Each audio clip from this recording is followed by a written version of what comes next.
All right. So you know how we were talking about those articles about intersex and transgender musicians? You've sent over some really interesting Oh, stuff. absolutely, yeah. So we thought it would be cool to like really dive into the whole networking and mentorship thing in their careers. Yeah, for sure, for sure. I I love mean, it. it's something that you don't hear a ton about, but it's like such a big deal in their journey, you know. Yeah. It's like That everyone always says breaking into music is hard, but yeah, it's got to be a whole other story for intersex and transgender artists. totally. And the articles we got really get into some of those unique barriers. Oh, yeah. It's like, think about it, facing rejection from labels who might not like fully get their identity, Mm-hmm. or even how to market their music. It's got to be so isolating. Oh, for sure. I never even thought about that side of it. No wonder networking is so huge for these musicians. It's essential, really. It's more than just like, industry parties and trying to make a connection, Yeah. right? Yeah, it's way deeper than that. It's about finding your community, finding your people, those who truly get your experiences, your music, your struggles. That's where you find real support. You know what I mean? Yeah, totally. It's like finding a safe haven in this world that can feel so exclusive. It is. It is. The articles mentioned attending events like music conferences and pride festivals, which makes sense. But what about online? Like, is that a big part of it too? Totally. Especially now, right? Right. Online spaces, especially those music communities on social media, are just amazing platforms for connecting.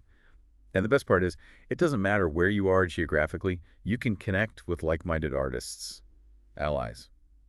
It's great. It levels the playing field in a way. That's really cool. Yeah. But it's not just about like networking for networking's sake, right? These relationships turn into something more, Right. like mentorship, which, the articles really highlighted as being so, so powerful. Totally. Yeah. And these mentorships, they're not just your typical like career advice. We're Yeah. talking about emotional support, figuring out how to navigate an industry that, Yeah. let's be honest, isn't always the most inclusive, Yeah. and finding a genuine sense of belonging. It's like having someone in your corner, someone who gets it, who's been there, done that, and they can offer guidance from their own experience. 100%. And that's actually where the story of Avery and Miko comes in. Oh, yeah. That fictional example from the articles. It really shows just how powerful that connection can be. I think Avery's story especially is something a lot of emerging artists in the intersex and transgender community can relate to. For sure. For a listener who maybe hasn't read the articles yet, let's set the stage. So we have Avery, this crazy talented, like incredibly talented intersex, non-binary artist who is struggling to kind of break through and be seen and heard. Totally. They've got the talent, but the industry doesn't always get it. Right. Or maybe even want it to embrace them, Yeah. And then they meet Miko. Miko's like this established transgender singer, right? And they meet at like an LGBTQ plus music conference. And the article really makes it seem like this is just this huge GE turning point for Avery. These conferences, honestly, they can be life-changing for some people. Oh, wow. I mean, imagine, maybe for the first time, Avery's surrounded by people who just get it. Yeah. Their identity, their journey, everything. And seeing Miko, a successful transgender artist, owning that stage, it's powerful, man. It's like a beacon of hope. Exactly. Yeah. Anything is possible, Yeah. And then there's this one moment, right, where Miko's like giving advice and it just clicks with Avery. What was it? Find your people. Bingo. 3 words, but so much weight, It's about actively looking for your tribe, your community. So important. And Miko especially emphasized that in an industry as tough as music. Right. Having that support system is not just a nice to have, it's everything. I bet. Especially for someone like Avery, who's probably used to feeling like an outsider. It's got to be a game changer to hear that. Yeah. But it's what Avery does with that advice that's inspiring. Right. It would have been easy to just like wait for things to happen. Right. But no, they took action. That's what's up. That's the big takeaway, Yeah. It's one thing to know, okay, community's important, got it. Yeah. But it's another to actually get out there and find it. That's where the magic happens, right? Yeah, they took Miko's advice to heart. Oh, yeah, they did. Because, like, the source mentions that Avery ends up joining that LGBTQ plus music collective. Right. See, Miko could have been like, all right, find your people, bye. Right. But she took it a step further. It's true. She gave Avery an actual resource. And that's what's so great about, real mentorship. It's not just encouragement. Yeah. Like, here are some tools. Totally. Here's some connections. Go do it. Exactly. It's giving them a leg up, not just a pat on the back. Right. So Avery joins this collective, right? And like that's where things really start to happen.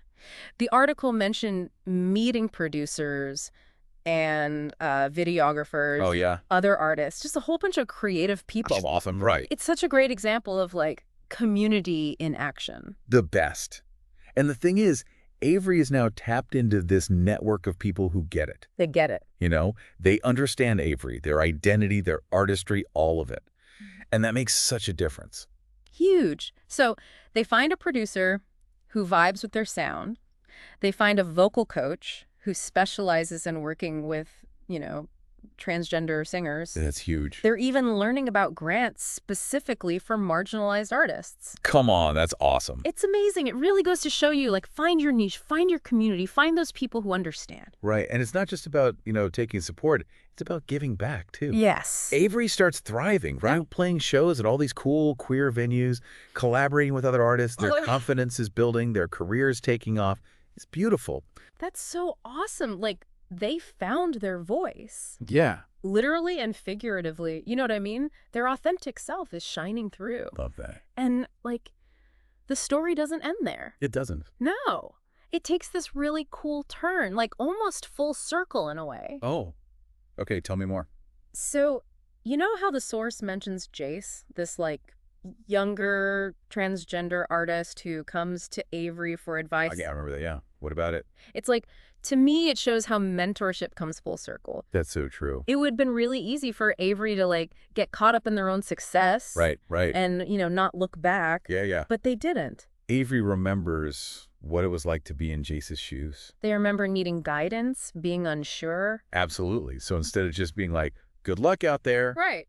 Which honestly... Which a lot of people do, right? They do. Avery takes 𝗧𝗧𝗔𝗓 under their wing. That's real talk. That's paying it forward. It's amazing. Miko helped Avery. Avery helps 𝗧𝗧𝗔𝗓. It's like a ripple effect. It's so cool to see. Yeah. And it makes you realize, like, all these little acts of mentorship, these connections, Right. They can create real change in the industry. Totally. And speaking of big picture change, Yeah. the source also talks about how, like, networks and mentors, Yeah. they don't just help artists on a personal level. Yeah. They can actually give them the power to advocate for themselves, Totally. Like finding strength in numbers. Right. And using their voices to, like, challenge the way things are. Yes. And pushing for better representation on stage and, behind the scenes. 100%. It's not just about individual success. It's about changing the whole system. Love it. And this is where I think organizations like TATANKA come in. We're kind of transitioning here from those personal journeys to these real-world groups who are making a difference. Totally. And the source specifically mentioned TATANKA as an organization that's, like, all about supporting and uplifting intersex and transgender artists. Oh, wow. What kind of stuff do they do? So they do a bunch of different things. Okay. One of the big ones is connecting artists with each other. They share a ton of resources, and they even offer mentorship opportunities. Oh, wow. Which is amazing. But get this, they also have programs dedicated to mental health and well-being. That's huge, especially in an industry that, isn't always so kind. Exactly.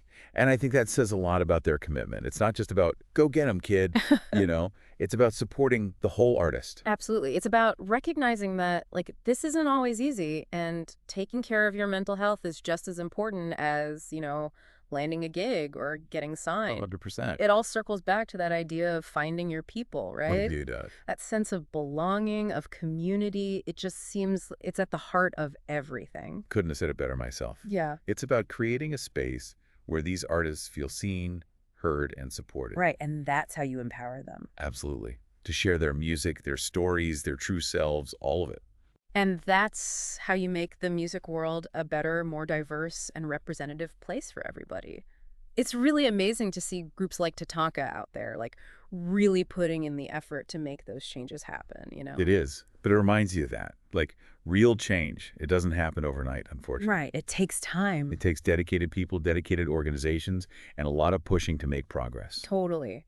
It's about, like, shifting the whole industry, making it a space where these artists don't just survive, but they thrive. They totally thrive. 100%. It's about making sure their voices are heard, that their identities are respected, and that their music, it reaches everyone. Like, global audience, here we come. I love it. This has been, honestly, such an eye-opening conversation. It has. We've gone from those really personal stories Yeah. about resilience, about mentorship, to these big picture efforts like Yeah. TATANKA and what they're doing. It just shows you how multifaceted this whole thing is. You've got the challenges, you've got the triumphs, and it's inspiring to see it all, you know? It is. And, I hope for anyone listening out there, I hope this deep dive, gave you a better understanding. Yes. Not just about the issues, but also, a little bit of hope, maybe some inspiration. Me too. Because every story that we share, every time someone connects with someone else, every time someone decides to be a mentor, I mean, it all adds up. It does. It does. It all brings us a little closer. To that music world where everyone feels welcome and represented. Yes, 100%. Thanks for taking this deep dive with us.